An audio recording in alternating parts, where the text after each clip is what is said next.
Hi, everybody. Welcome to the Canine Connection podcast. Today, we have a guest who generously agreed to come on this podcast, even though she, like all our guests, is very nervous. I don't know why. It's Laurie. Laurie's very intimidating. That's what I think. I think it's Laurie. At Laurie's the end of the scary. day, maybe, yes. Um, Her name is Reni. She's been a student of mine with a bunch of online classes, and I just wanted to have her on because she has what we would typically call, what is the proper terminology, Lori? I don't know. Not a Well, border collie, not a lab, not a golden. yes, yeah, just an uncommon breed for obedience. Yeah, and I think those breeds have more challenges, and that's perfectly fine. But she does a beautiful, beautiful job with this dog. It works so cute. It's so adorable. Mhm. Hmm. And she's highly motivated. She's always out there in the environment training the dog. And anyway, I just thought it just would be fun to talk. So, do you want to Yeah. tell us a little bit about yourself? Sure. Thank you for having me. I am Thank you for I coming. am honored to be here, to be honest. What a pleasure. I'm Reni, and I have a 5.5-year-old border terrier named Gus. And I started this journey when I was 56, so a little older than most people. Yeah, awesome. Yeah. Um, Gus is my first dog I've ever trained myself. And let alone shown or any. I mean, I've never done anything. The only thing I knew about dog showing were actual shows on TV and agility. I didn't know anything like this existed.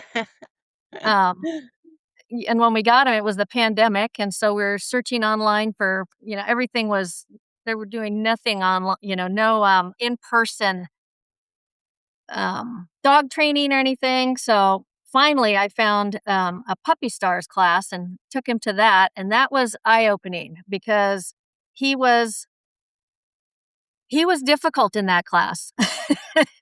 And he had to take it twice to pass. Yeah, So but that that's okay because you're new and he's just a dog, right? They're And just puppy dogs. class is hard. Puppy It's class is chaotic. so hard. yep. Yeah. He hadn't been, um socialized much because of the pandemic. But so when he got into that puppy class, he was just wanting to play. He wanted to play. So what led you from the puppy class then to competition? So the puppy class kind of rolled into the people that were putting on the puppy class is a local club here, which I am now a member of, Idaho Capital City Kennel Club. And they were so helpful and still are helpful in our journey. After the puppy class, they said, "Hey, have you ever thought of rally? We have rally classes starting up, in the fall. Why don't you think about it?" So I looked it up online. I was like, "Okay, kind of looks really fun. I do want to do something with him that would be fun like that." And so we started taking rally classes, and then eventually someone said, "Well, you should come to our drop-in class during the week." And so I started going to this drop-in class that I thought was a rally class. Turns out it wasn't. It was an obedience class, but I didn't know. I didn't know up from down. I didn't know anything. I didn't know, it was just all new to me. Um, so then we actually went into our first rally trial was the fall of 2021. So 5 years ago, I guess, we really started doing this journey. Yeah, that's awesome. I didn't even know that. I don't think I even knew that he was your very first dog. That's even that much more impressive. So how did Well, you get started with online classes? yeah, I heard someone mentioning something about Fenzi, and I was like, well, that sounds really good. And I took a couple I think I did a couple webinars and things, and then I heard about you, Petra, through Lisa. Lisa is a local friend, but she's taken a ton of your classes. With, She's Cody the Cody. golden, right? Yeah. Yes, yes. Mhm. So I heard about your classes through her, and so the first class I took with you was advanced healing. Oh boy, we were not. We were not ready for that class. Oh boy. Yeah, I didn't even know what a reward marker was. I didn't know anything. And it was intimidating. You really intimidated me in that class. Not to say, that's not bad. It's just I was way out of my realm. And it kind of freaked me out a little bit. So I kind of took a little break from that. And I kind of got a little intimidated. And I was like, well, I really want to do this with Gus. I really want to make it work and I really want to do it. So I got back on Finzi and took another class and I haven't looked back since. And once I decided this is what I want to do, I just made it my mission that this is what we're going to do. So I think that's really, I think a lot of people are like that. Like they get intimidated, but then they bail. Yeah. Mhm. Mhm. Yeah. So what do you think it And was that gave you the, whatever it was to just not bail and go back?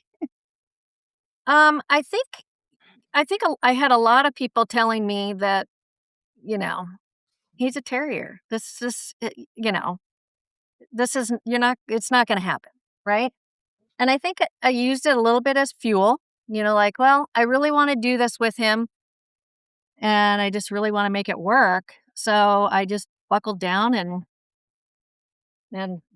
just tried really, really, really hard. And the thing about Gus is, you know, we tried a lot of different things I tried a lot of different things with Gus. He was he was hard and he was a hard puppy. He was a really hard puppy. And not, every border terrier is different, I'm sure. I'm just telling my story with my border terrier. But he's very prey driven and he was hard as a puppy and the attention and all of that. And I was told to do this, do that, do that, all the different methods and things. And let me tell you, some of those methods, well, some of them worked for a little while, but none of them worked long term, right? Yeah. And I'm sure that, yeah, you guys can attest to this, but my dog is smart. He knows that which is recommended to me to pop the collar. If you pop that collar, you'll get his attention. Pop, pop, pop, pop that collar. First of all, I didn't like popping his collar. That did not make me feel good. I just didn't feel good about it at all. And then I got going in your classes, Petra, and I learned that, oh my gosh, there's a whole nother way to train him without popping the collar where I feel good and he feels good. And he's smart. He knows that when I go in the ring, I can't pop his collar. He knows, oh, here we are. We're in this place. She can't do that. So I just started really, I mean, the key with Gus is patience and kindness. That's the key. Mhm. And Well, a sense of humor. yeah, Yeah. well, a couple things. One is, like, I love that you didn't, because that's always been a pet peeve of mine, right? Like, I'm trying to think what breed somebody said to me very recently, and they were like, "Well, or was it that the dog was older?" And they were like, "I don't know." And I'm like, "You know what? You could do whatever you want with the dog. Like, don't let people tell you, oh, Exactly. your breed, you can't do it with that breed. Or don't let people tell you, oh, he can't do it because of this reason or that reason. I mean, obviously, if the dog physically has a problem or something like that. But so huge credit to you for doing the Yeah. opposite with that, where you took that as fuel, like, well, I'm not going to let that stop me. I'm going to show them, and Yeah. kept looking instead of saying, "Well, you know what? He's a border terrier. I Yeah. can't do it." I mean, at first it did feel like that. I was very alone. I felt there are not a lot of border terriers in our area. And only one other one that does any obedience. Um, so it's and no, hardly any terriers also. So it's very lonely and people don't understand. There is a difference. There is a difference. There's a different learning style. And so I was taking classes with people that didn't understand it and it got really frustrating. And I did feel like quitting, a couple times. Yeah.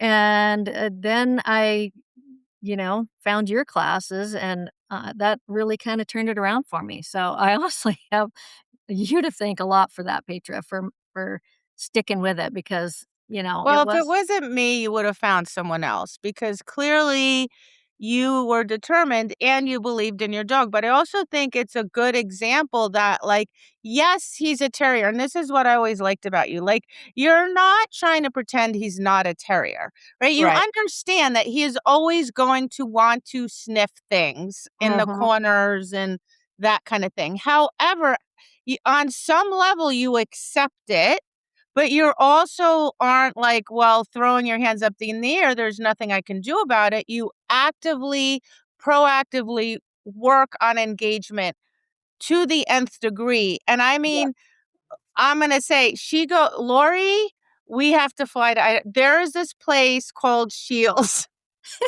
It has a bowling alley in it. It Oh, has a Ferris wheel in it. oh my gosh. It's kinda like Cabela's on steroids or Dick's Sport like, not Dick's, what's the other place? The other Bass big or yeah. Bass Sporting Goods, like, Yep. on steroids. She takes that dog like, through the entranceway where with the automatic doors, tons of people in and out, like, Ugh. parks, like, you're very dedicated. So you're putting in the work that is required for all dogs, but you're not like, well, he's a terrier, he's always going to sniff. So whatever, it is what it is. You're like, I get it. And I accept that. And I understand that sometimes I might be in the ring and he might do that. And I'm okay with that because I understand that's who my dog is. But at the same time, I'm going to work my butt off. Yeah. Yeah.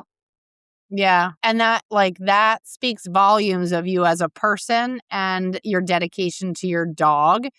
And that I think, like, because I hear it too all the time. I actually have a student too who has a Norwich Terrier, and she's Oh, kind of, you remind me a lot of her. Like, it is she has her own unique challenges because yes, the dog is not like, innately or intrinsically like motivated like other breeds like golden retrievers or Labrador retrievers or border yeah. collies. So you guys definitely have challenges with these dogs, but I find it like I watch my student, I'm sure Petra feels the same way about you. It's like inspiring because and the just to watch like the dedication and the drive that you guys have and the willingness to try whatever it takes and the creativity that we have to come up with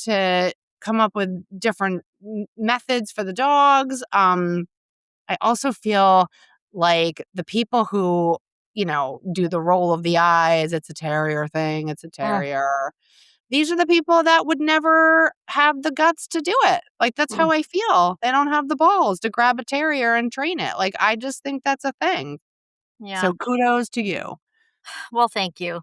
Yeah, terriers, they're bred to work independently. They are not Mhm. bred to work with people. And I Yeah. don't think everybody, I mean, when you have your own breed, you don't really think about other breeds. I don't really know all the ins and outs of a herder, Yeah. but yeah, no, they're not bred to work with you. So when you can when you can get them to work with you, it's so rewarding. Yeah. Yeah. It's very rewarding. It's Yeah, they're rewarding to watch. Like, it's rewarding to watch that. Like, I know with my student, when I see like the beautiful work come together, I get like emotional because I'm like, hot damn. Like, look at what she's got with this dog. Like, it's incredible. You should be really proud of yourself. and because we know, like, terriers are bred to be independent. They're bred to also be very tough, right? Mhm. Yes. Because not just independent, but independent and tough. Yeah. Move away, right? Like there's nothing in there that's like, "Oh, let me stay by you." No, they're supposed to leave you to go Yeah. kill the Critters. vermin, Yep. Down the critters, tunnel. right? Yep. Yep. Yeah, and they're supposed to leave you to go sniff things, which is the Mhm. complete opposite of what we need or want for rally or for obedience, right? We're like, so talk about asking the dog to do everything that's completely against their nature and their genetics, Yeah. right? Yeah. So for me, when I see that, like, it's impressive because I know that it takes so much extra work to get Yeah. that done, but it's achievable, right? Yeah. Which you're a perfect example because, I mean, his healing is to die for. I mean, it's prancy, his head is up. In general, his work with you is incredibly connected. Um, like, do you feel that, like, in your relationship with him? Oh, yeah. Yeah, I feel it. Yeah. Aw. Yeah. Y It's very special. Yeah. Yeah. Yeah, and Yeah. that's because it is that, like, that's what I like about obedience and rally. It's like that it is that connection, right? Like, I did agility with my one dog, and it just wasn't the same, right? I've done field work with my dogs, it's not the same. I do scent work now, and it kinda is, but I think only because they have that obedience background, like, when they find something, they look me right in the eyes, and they're like, "Look, mom, I did it, I found it," right? But I think if I just did that and did not have my obedience background, I think it would be different. Mm. I think we get a very different relationship when we Yeah. put in well, and it's really not just the training. I think it's the engagement work 'cause Yeah. y you've put in an enormous amount of engagement work. Yeah, I have. I also think too though that I just can't, I can't take things too seriously with him. I have to make it light and fun. And if it's not fun for him, then it's not fun for me and nobody's having fun. Right. Nobody's having fun. Yeah. And just to go back on something you said about, there's times where I've often felt or feel currently like a little isolated and lonely because of my breed choice. Like, I know Petra and I can bet our butts that there are going to be so many responses when this podcast goes out from all the fellow terrier people out there. Like, there Well, your yeah. people are out there. Like, they resonate with what you're saying and they're going to And yeah, love it's not just terriers either. There's a lot of non-traditional breeds Mhm. totally. that are Totally. and they're trying hard too. And Yes. Yes. yeah, Yeah. just for an example, I just wanted to share really quickly the AKC's a couple just AKC statistics that I thought were really interesting because it just shows you the difference in the amount of dogs that, you know, border terriers versus labs. I just chose Mhm. labs because that's your breed and border terrier is my breed. In 2024, 135 Labradors got their CD, and in 2024, same year, 10 border terriers. Mhm. Wow. Yeah. I Yeah. feel like that's a lot. Gus was one of those 10 in that year. I'm like, Um, "Wow, 10. That's more Yeah. than I expected." Yeah. yeah. Yeah. Yeah. No, there are a And lot of uh, I yeah, wanna and there are a say lot of non-traditional breeds that the numbers are low like that. And a lot of it is too that they're not as popular of a breed, so there just aren't as many border terriers around as there are Labradors. But Yeah. I do think too that people try it and they just drop out, you know, Yeah. after a well certain period because it is hard. and kind of like you said earlier, like, you can't train first of all, we can't train all dogs the same, right? Like, if Correct. just within my own dogs, they're all different. But then we have to take different right? Like, if I'm working with someone and they have a herding breed, I already understand that there are going to be certain things that we need to do differently, Yeah. right? Because it is what it is. Like, you're not taking the herding out of the border collie or out of the sheltie. Like, it's in there, it's part of them. Breeds have propensities, tendencies, they have genetic predispositions. Yeah. We have to take that into account. So we can't just say, like, and we can't just make the assumption that, well, just because he's an tough independent terrier, I can be physical with him because he can stand it. It doesn't matter. He might go, well, screw you, then I'm out. Yeah. Like that's what Right. Zaina would do, and she's not even a terrier, although she does act like a terrier. She'd be like, "You want to do that? Well, then I'm out." It's kind of like you said. If it's not fun for her, she's like, "I'm out. You're not Yep. gonna make me do anything." Yep. Right.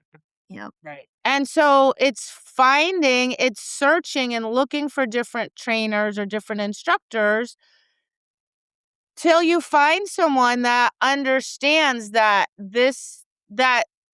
yes, this breed is different, but we just need to figure it out, Yeah, right? And exactly. Yeah. and that's what dog training is. Yeah. Finding I guess someone that knows terriers, I've not found that really. It's finding someone that will work with you, with what you have and help you with that. Yeah, and right. I think you just have to if like you said, if you can't find at the beginning, they're out there, you just have to keep looking, right? It's of course it's more it's like that with all non-traditional breeds. Mhm. Gosh, for the life of me, I was at a trial last week and somebody said something to me. They had a different breed. I don't remember what the breed it was. And they did the whole, well, this breed can't really. And I said, oh, yes, it can. I said, one of my training partners has a Rhodesian Ridgeback, an intact male. And that dog works happy and animated. And like, is it harder? Yes. Is it more work? Yes. Do we have to train them differently? Yes. But it is possible, if that's what you want and you're willing to put the work in. And the other thing that I think is important is, and I think this is very hard, right? Is because, and you're a perfect example. You come in to a sport and you don't know anything about sport, right? Right. Um, so now, which means you're gonna what? Listen to the people that know about sport. So the people in sport start telling you things, but then there's a part of you that's like, well, I know they're saying this, but that's not kind of what I want to do, or I'm not comfortable with that. Or, yeah, I see what they're saying, but I don't think it's working for this dog in front of me. Mhm. Right. And people have a very hard time then not moving away from that. Like they feel kind of stuck and they end up just doing it anyway. Yeah. Yeah. So what do you And I think did. it Yeah. is in you? Like in your personality or in your background or that made you able to be like, yeah, no, I'm going to move away from this. I think I I mean, I'm a parent, so I have 2 boys, so I think that helped. I also think my age, I'm more patient now, and I think that, I could see that what I was doing, what they were asking of me wasn't working with Gus, and I just yeah, it just It's like so funny. It's just who you are. You don't even realize like how Yeah. You're just like, yeah, I'm how out. not typical you are. You're like, "Well, isn't it obvious if it's not working, you go to someone else?" Uh, no, because that happens to people, like, I get those emails all the time. They're like, "I'm in this class or I'm in this situation and it's not working out for this particular dog, but I feel bad leaving or I don't wanna hurt their feelings or I don't know," and they kinda stay and Yeah, yeah. I do early on, I feel like I was like that, and somewhere along the lines, and I can't tell you where or when it happened, but it clicked for me that I need to advocate for Gus, and I don't need to care what other people think, and that was really freeing. Isn't it? Yeah. Yeah. Mhm. That was really It's the freeing. most freeing thing. If I had one superpower and I could give everybody the ability to not care about what other people think, Yeah, that would be a pretty cool thing. yeah, Because I think, everybody I mean, we all care to a certain extent, but the ability to separate it out and go, "You know what? It's just not worth it," or "I'm not going down that road," or, "I'm not doing that and it's okay." Um, I think we just get so caught up in the whole wanting to please, not wanting to be different. Um, and we have to, I think what you said was the most important thing, right? Which is we have to advocate for our dogs. Like Yeah. at the end of the day, we have to say, you know, this is what I am comfortable with or not comfortable with for my dog. And if it's not working out, then I need to make a different decision. Yeah. Um, Yeah. Been there, done that.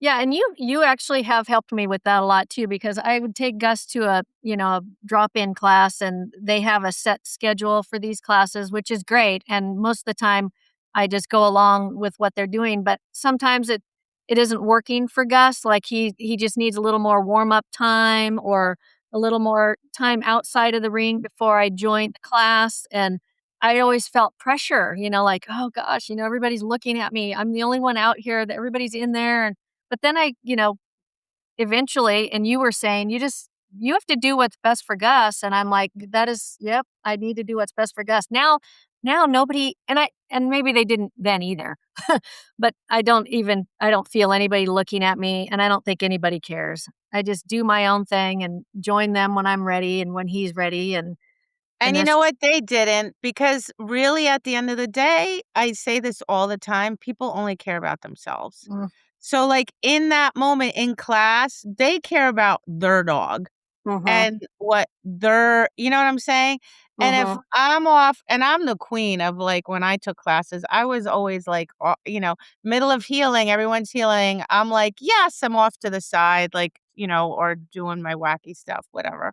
yep, And I'm like, um, and I really don't think anybody cared. And like you yeah, said, if they did and they talked about me, I used to joke anyways to be like, oh yeah, they're probably always like sitting there going, how did this woman like ever win anything? Like, what did she even do? yeah. Oh my gosh, Because yeah. I'm just off doing my own wacky thing. Oh And man. but at the end of the day, like you said, like we're just supposed to be having fun, and we're supposed to be figuring out how to communicate with this animal in front of us at this moment, because every dog is different, and even if they're the same breed, and sometimes they're different on different days, and we just have to sit there and figure out what that is, and we have to do whatever it is we need to do for that dog. And I think classes can be really challenging with that. And it takes, an instructor where I just tell my students, like, go in, say to the instructor, look, like, I'm not trying to be rude, but I just, need extra time, and then just go off to the side. And as Yeah. long as you're off to the side and you're not disrupting anything, it really shouldn't matter, Yeah. Right. Right. Yeah, you know? I've really learned that, what he needs in this situation, and training and trialing and all that, what Gus needs comes first. I'm not, I've learned my lesson in taking him to hard venues. I'm not doing that anymore. People are like, "Are you going to go here or do that?" And I'm like, "No, we just can't. We aren't successful at that venue, and I'm setting him up for success. I don't want to go somewhere and it's difficult for him because the surface is turf and it's too hard for him. I mean, we tried. I will give everything. I'll try everything. I will. And I trained on turf for weeks before we went down to a trial in Utah and trialed on turf, and it just it I just know now it's not happening. Yeah, And and that's I'm okay okay. with that. I'm okay with that. Yes. I tried it. We tried it. It's just not success for either of us. So, Yeah. you know, Yes. and that's okay. Yes. I'm okay And with that that. is okay. And you just find a trial with different flooring, and he's perfectly fine. Yeah.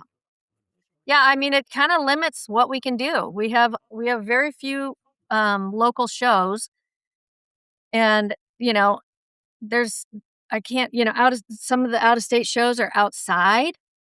Oh, good Lord. I can't do outside. Squirrel comes along, forget it. You need to move to the East Coast where there's more shows. But when you train him in a park, like, he does really well. He's on a leash, or a line, you know? I I mean, know, but has he in the last, like, 6 months, has he ever taken off after a critter? no, no, mm-mm. Yeah, No, but, you know, I just I know. it's not that I don't trust him. It's just that what if? And, you Right. know, gets hit by a car. I mean, what? Nah, I don't know. Yeah, yeah. I Yeah, get so that. you need to find an indoor show with regular flooring. That's what we do. That's what we do. Yeah, it's just hard because in some parts of the country, your options are very limited, right? Like, we're really spoiled here in the Northeast. Like, we Yeah. have a lot of we're it's very dense, right? So, with respect to dog competition, so, we have a lot of options. Yeah. Yeah. Here in Idaho, we have 3 shows, local shows right here a year. So, a year. In Yeah, that's crazy. like In near you or Yeah, in in Boise, Idaho, where I'm at, there's 3 local shows a year. One in March, one in October. The big one's in October, it's an all-breed show, and then we have 2 standalone obedience rally shows in March and November.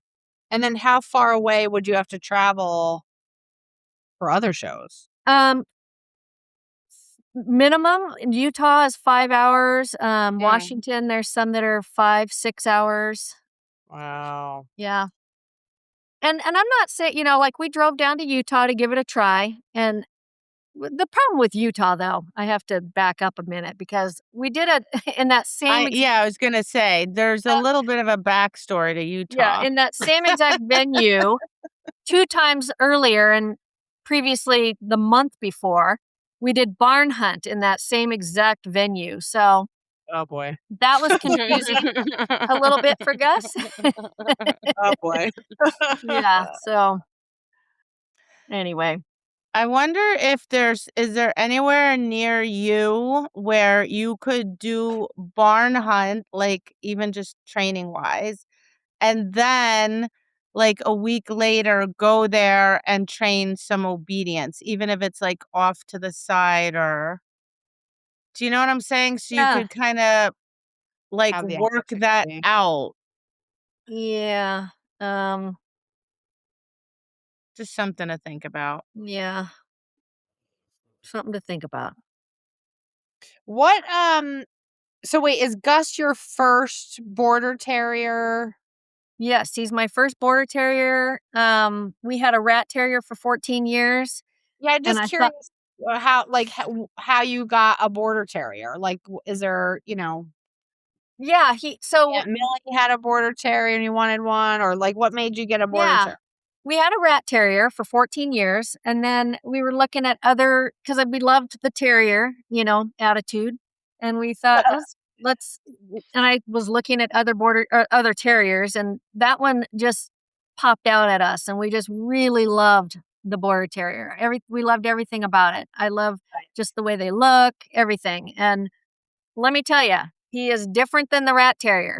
The rat terrier, honestly, probably he didn't even, according, you know, comparing to Gus, he didn't even act like a terrier, the rat terrier. So this was a whole new ball of wax with Gus and learning about the terrier breed. Huh, that's interesting that the rat terriers was so different. Yeah, way more mellow. He was more of just an indoor couch dog. And Really? yeah, Gus is very different, very high prey drive. And Yeah. you got him as a pet dog, so it's not like he comes from, I guess, like, working line No, or no, we got him as yeah. a pet dog. But they're all, you know, they do vary in their prey drive. I mean, I've been around other people or I've talked to other people whose border terriers aren't as prey driven. Um, but yeah, so I do try to fulfill that side of him. We do a lot of rat sports, um, which has actually helped a lot with his obedience. Ooh, that's cool. Yeah. about So how do you think that worked? Well, I think it's fulfilling a side of him that, Mhm. when we go do these things, he's getting that.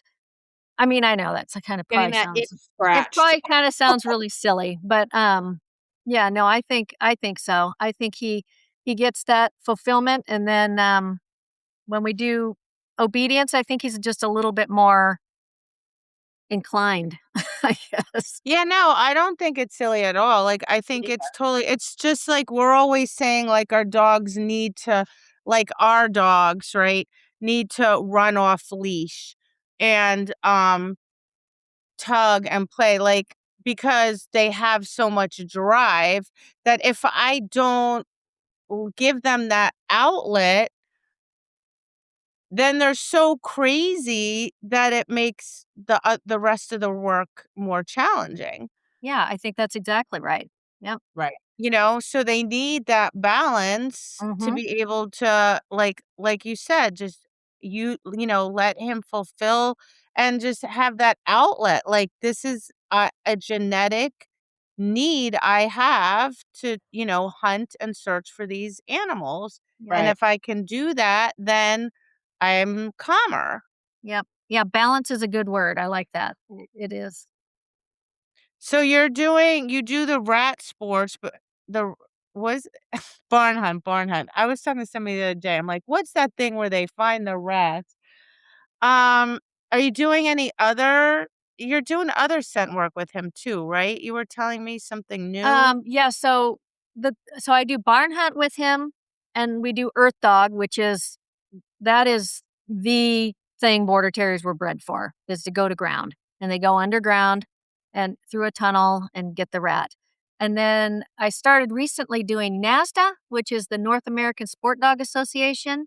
And that's also they do have elements of rats where it's trailing and locating, and they find a rat that's hidden in a quarry, amongst the brush and whatnot, which is really fun because that's just kind of real life. He's Mhm. scenting the air, and it's really fun. And they also have lost item, which is handler scent discrimination and stranger scent discrimination. And then they also have shed dog, which is something I thought you guys might like to do with your dogs, especially you, Petra, because I know you're doing the scent work now. Shed dog is where they find antler sheds. Oh yeah, Yeah. I have a girl coming to do a workshop on that. I That cannot wait. Oh, It really? is Wow. really fun, and I did not Next year, I I'll tell we you. tried it because we we were at this trial, and we'd signed up for all the rat things, and we were waiting around for our rat thing to start, and they started doing shed dog first, and I was like, "Well, let's see if they'll let us try it." So I asked, and they were like, "Absolutely." So we did like one little teeny tiny practice session where they hid the shed before the trial started, and he found it immediately and actually retrieved it and brought it back to me, which is Oh, level 2. That's level 2 where they retrieve it and bring it back. bring it. Oh my Yeah, and god. then we went into the trial, and he freaking found the shed. He got high in his class on that at that trial, and then he did it 2 more times, and we titled it. I was So it's weird you didn't have to train him on the odor per we se, well, the shed had an odor on it, and we let him sniff it, and then we hit it, and and then he then just figured it out. I said, "Shed," and he went and found it. Yeah. It yeah, but That's I so think that interesting. and then there's that retriever, element to it where they have to retrieve the shed in the second level, so that'll be Well, interesting. yeah, but that's because you have a trained retrieve on him for obedience. Yeah. Right. You know what I'm That's saying? cool. So you already have that. Yeah. Yeah, I do. I was just wondering, though, if it would confuse him with the Well, dumbbell. I think it sounds like he'll be fine. I mean, there can be like I'm having a problem right now with this. But it just has to be ironed out. Yeah. Like it's not, you know what I'm saying? Like he's confused right now because of some stuff I was doing with nose work and some mistakes I made. And then his articles are like broken. But as soon as I figured out what it was, it's just training. I'm just explaining to him, I made some mistakes. I'm fixing those. He needs just a little more explanation. And they'll figure it out. You know what I'm saying? So Yeah. even if they do have confusion, usually it's just a matter of showing them the difference and they can. But that's why I asked about the antlers, because I'm like, if all he's looking for is rat, rat, rat, like that's what Zesty's confused about now is I'm sending him for scent articles and I think he's looking for odor. Mm. ins- instead of my scent. And when he doesn't find odor, he's like, oh God, I don't know what I'm doing. Mm-hmm. Oh, yeah.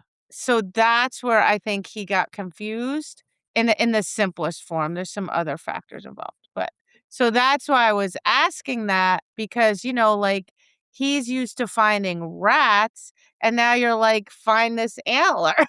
I know. I was confused too because the shed trials were in the same exact location where the rats were the day Oh, before. yeah. But I think because the rats aren't there Yeah, during they that know. time, they're Mhm. not scenting for them. So interesting. It is. It's very So interesting. fascinating. So do you feel like doing the scent work because it's, there's a lot of reading the dog involved. Do you feel like that's helping you with your other training at all? Doing the rat stuff, Yeah. that The stuff. scent, any of the scent Yeah. stuff, rats, the shed. Hmm. I don't I know. bet you could probably read him better than most people just starting out because you really learned how to read him in your obedience and rally Mm-hmm. training. Yeah. Yep. Yeah. Like reading dogs, because we just did a couple episodes on that, like, is so hard for people. Like, it's so hard. And scent work is all about us. Well, nose work is anyway. I guess in rats, they're like so independent, right? It's not like you have to intervene or you have to call it or anything, right? Like, Yeah, that's kind of the beauty of it is yeah. it's kind of where I can relax a little and let him do his job more in the ratting ones, which is really kind of nice. Um, I do have to call it in barn hunt, but I don't have to call it in NASDA or Earth Dog. So is it just they either find it or they don't? Well, in Earth Dog, the rat is always at the end of the tunnel. So they have to and the tunnels get more and more complicated the higher the level you get. So they So have to do now go do they ahead. sometimes just bail the Yeah, dogs? Okay. sometimes some of them do. Yeah, some of them will bail. Um, yeah, some of them just aren't that into it, and they have to work the quarry for a certain period of time, and that's Mm. they have to sit and lunge, bite, bark, whatever is working the quarry, for like a minute, which is a long time when It's you're a very waiting for long your time. dog to, see if he's gonna pass the Yeah. test. Mhm. So I don't even see Interesting. him. I don't even see him because he's under in a tunnel. Yeah. I Mm. was gonna say, like, you just hear them bark. They bark, Yeah, right? you hear him, and then so in one level you have to go to the end of the tunnel and you have to open the little hatch, and you pull him out of the tunnel. And there's you have to be very careful how you do that because sometimes a dog could back up and back further into the tunnel if they don't want to come out. There's a lot of things that a handler does have to do, but I don't have to necessarily. I mean, in barn hunt, I have to call rat. I have to because they do put false tubes in there with dirty Mhm. rat Oh, litter. like So dummies. and if a dog hits on a dirty litter and you call it, then it's an NQ. But Mm. Mm. Yeah, anyway. so you have to read the dog for that. Exactly. Yeah, you do. Yeah, you do. So an earth dog, is that only for terriers? Because like the whole tunnel is probably small, right? So only like a limited size. Like every breed can't do that. Correct. It's 9 by 9 inch tunnel.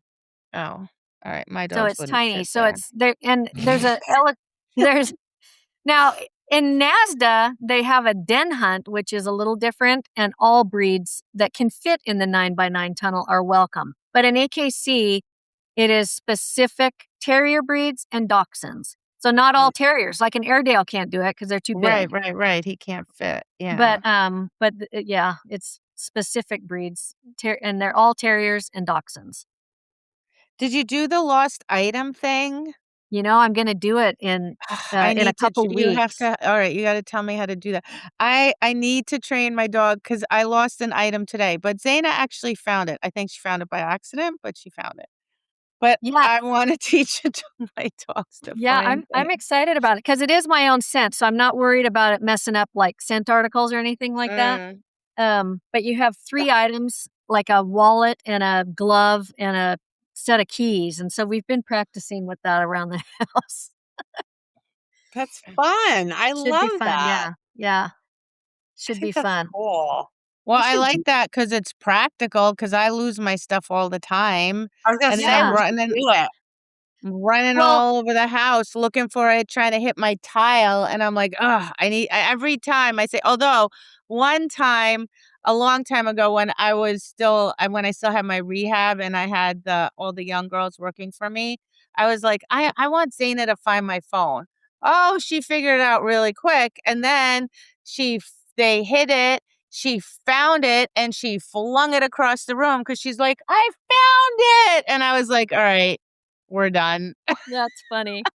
At at our, um at our Border Terrier Club of American Nationals this last, it was in June or July, they did NASDA with lost item, and then they had a real life situation where someone in real life lost their phone.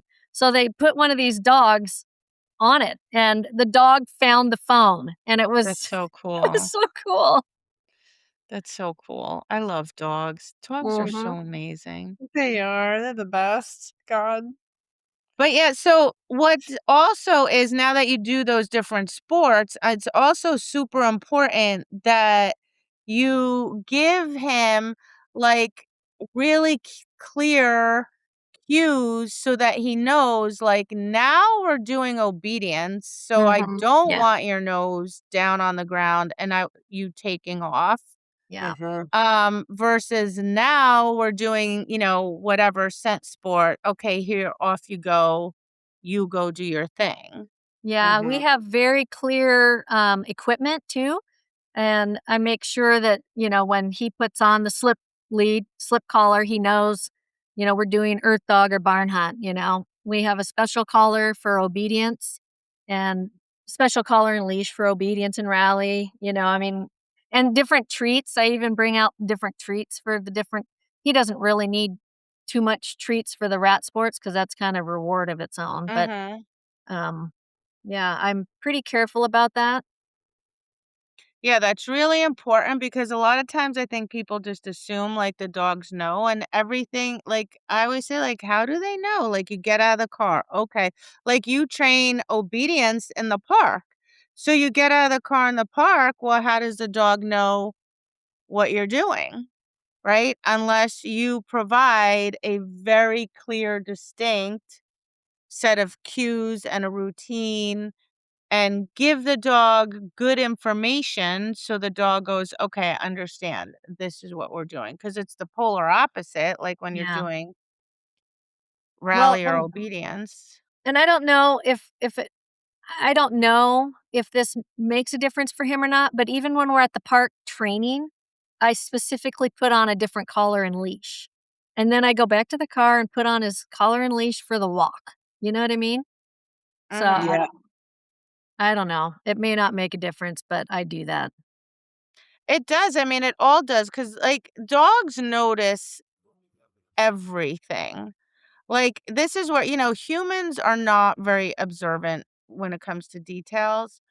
Dogs notice everything, like, to the nth degree. Like, I was telling somebody the other day, like, I was doing rally, right? Rally novice. But I was really confident because I finally learned the signs, right? So both my dogs, it was our third time, went in the ring and they were so happy and confident. And I was like, oh, they figured it out. They understand what we're doing. So then someone's like, "Oh, you should move up." I didn't know you could do that. Whatever, whatever. Okay, so I moved up. well, now I don't really know all the signs, right? So I knew the signs enough to do it, but I was thinking really hard. And both dogs went in that run and they acted completely different, right? Mm-hmm. Because they could tell that literally the only thing different was I was thinking really hard about the signs. And, so technically I was like distracted Mm-hmm. and they read that. So, like, if they can read that, my gosh, they are noticing Everything. everything. Yeah. Yeah. Yeah. It took Everything. me a long time to realize that when I would get really, really nervous going into the ring, really like almost paralyzing nervous. And I was just scared to death to go in the ring because, first of all, I had this stigma hanging over me that I was bringing in a terrier, and you can't do this, he can't do this, so I kind of had that coming with me, this was before Mhm. I really got a little bit more confidence. And Gus, he would read me like a book, and I didn't realize this at the time, but there were a couple times where he would just walk out of the ring, and that even made me more apprehensive, like, "Oh, great," Mhm. now I'm walking into the ring again, and then you guys introduced me to Julie Bacon, and, oh my goodness, that has helped me so much because well, and just like even you, Petra, always tell me, "Stand up tall, stand up tall." So I go into the ring now and I'm like, this is exciting. This is fun. This is exciting. I'm not having an anxiety attack. This is, this is fun and exciting. And I want to be here. And Gus, I mean, knock on wood. He hasn't left me since I've started really being more confident and more in charge. Like I walk in the ring and I make sure this is why engagement is so important with Gus because if he is not paying attention to me when we walk in the ring, he's going to look around, and that's worrisome to me. I don't want him looking around. I want him looking at me.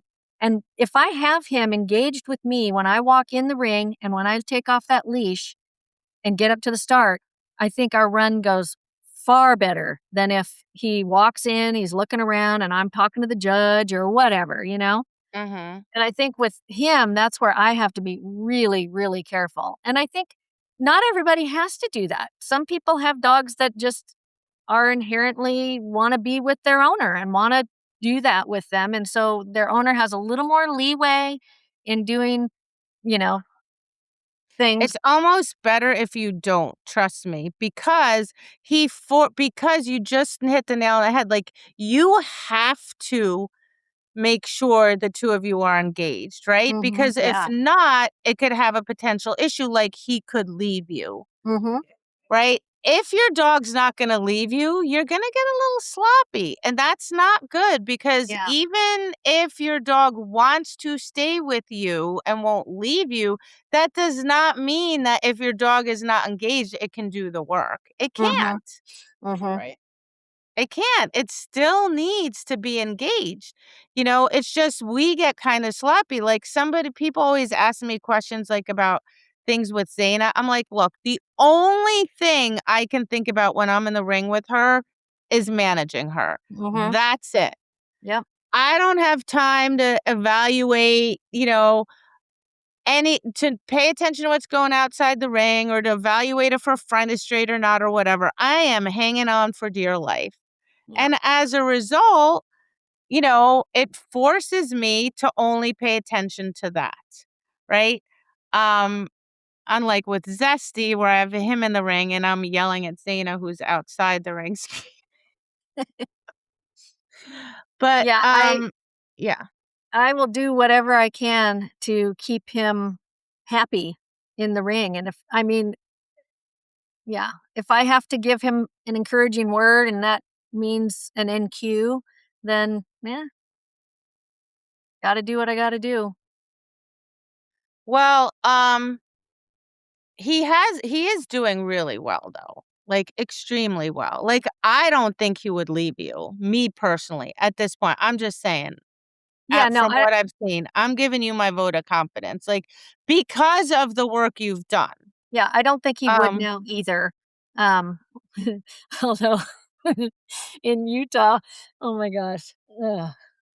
I think you may have seen the picture I posted on National Terrier Day in the Fenzi group. I don't know. No. But one of our trials went really, really well. I thought we had already NQ'd early on, and through the healing, I honestly thought we had NQ'd. So I was just having fun at that point. I was like, okay, we're going to get through the rest of this. We've already NQ'd, no problem. The rest of his exercises were beautiful. I mean, it was really, really fun.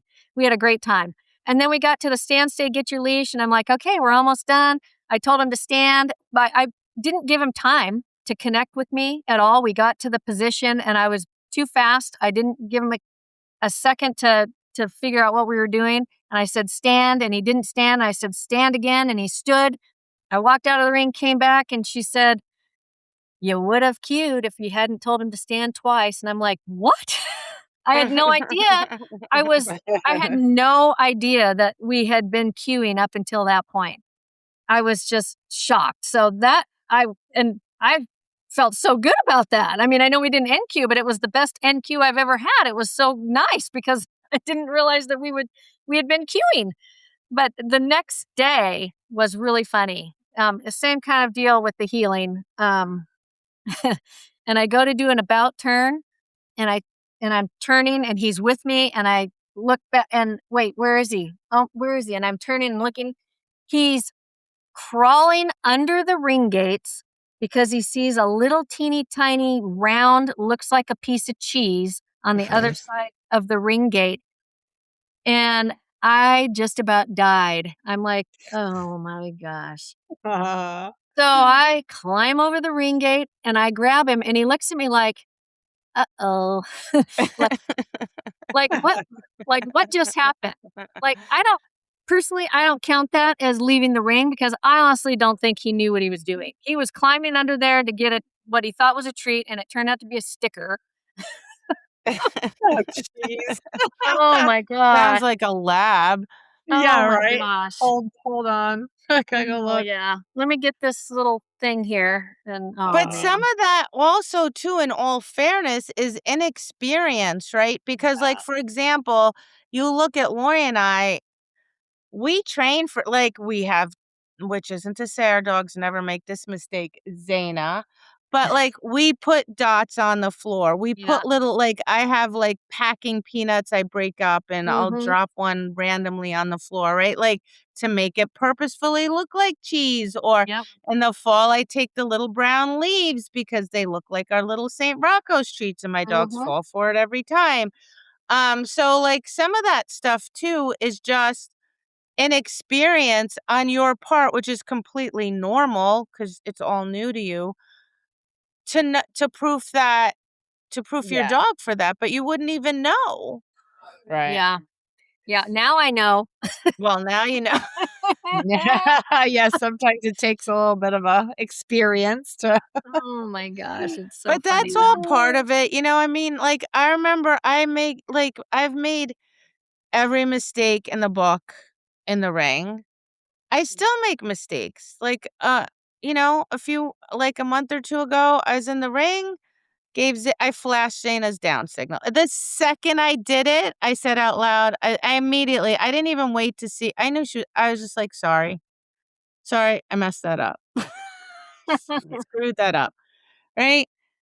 And then we just have to understand that's just part of it. Like, Yeah. it's just part of it. Yeah, Yeah. it's gonna happen. You Yeah. know, I think a lot And of you just have times to laugh people, about it. I mean, I just have to I yes. look at that picture because I took a screenshot of the video because I thought it was so funny, you know? And that's it, to have, like, a sense of humor about it. Like, Yeah. oh my gosh, people are so serious. Everything is like life or death, life or death, life or death. Yeah. Like end of the world. Oh my God. Yep. And I'm just Yeah. like, oh, for God's sakes, people, like, it's just, it is what it is. Yeah. Um, Oh, and you that's just what definitely happens. can't yeah, I mean, like, I've been embarrassed and humiliated, especially early on. There is zero ego, right? With dog shows. I think, though, the reality is, like, we've all been there to a certain Mhm. extent. You know what I'm saying? Like, Yeah. so really, like, when I see dogs do things in the ring, other people's dogs, I don't judge. I'm not sitting there, like, going, "Oh my god, I can't believe her dog did that." I just crack up. I'm like, it's just first of all, it's just a dog being a dog, right? And second of all, been there, Yeah. flunked Yeah. every way Yep. imaginable. You Yep. like every possible failure you could possibly imagine has happened to me. I remember dunking my yellow lab one time, like, because I didn't know and it wasn't proofed. So, like, somebody in the next ring threw the dumbbell and he took off, jumped over the gate, and grabbed that dog's dumbbell. And I was like horrified, you know. But now I see a dog do that. I'm like, whoopsie, dog, Yeah. you know, Yep. like you're around the sport long enough, you realize they're just dogs, right? They're dogs doing dog things and they make mistakes and as handlers make mistakes Yeah. and like zesty filled articles because had this article problem and somebody was outside the ring and she's just like out she's like, Houston, we now have an article problem. And she's laughing because she's like, she's not laughing at me, she's laughing with me because she's like, this is what happens, like this is just dog training. Yep. Yeah. Get used to it. Get used to it, people. Mhm. Really get used to it. Yeah. Um, so this was so good. Thank you so much for doing Oh, Yeah. this. Thank you. thank Um, you. Thank you for having me. and you Yeah. should be My pleasure. you really should be so proud because you don't realize, like, as somebody from the outside looking in, like, he works he's such an adorable, adorable, happy, happy, happy worker. And it's very clear now, like, when you guys are working together, that you have a connection, right? It's not just you're saying you do what I say. Like, you guys definitely have a connection. And that Well, thank connection you. comes from, advocating, sticking to your guns, not giving up. And like I said, he's a border terrier. Like, um, all all these dogs can be trained. We just have to be patient. We just have to be creative and we Yep. have to put in the work. Like how many days a week are you out in the big wide world like doing distraction work? Yeah, almost probably 4 or 5 times a week doing Yeah. something. So, always working on that engagement and it pays off, right? And Yeah. like it's not just the sport result that you're getting from it. It's that like relationship, that connection Totally. we have, Yep, 100%. Yeah. and that's really at the end of the day, I think, well, that's why I do it, Yep. honestly. Um, Yep, so thank that's you. Keep doing thank you you. and keep Yeah. inspiring people. Awesome. Thank you. So Thank everybody you. out there, you can all do it with your Yes, you can. terriers and your hounds and your Yes, you can. all those other breeds. Mhm. All right, thanks Well, everybody. thanks for having me.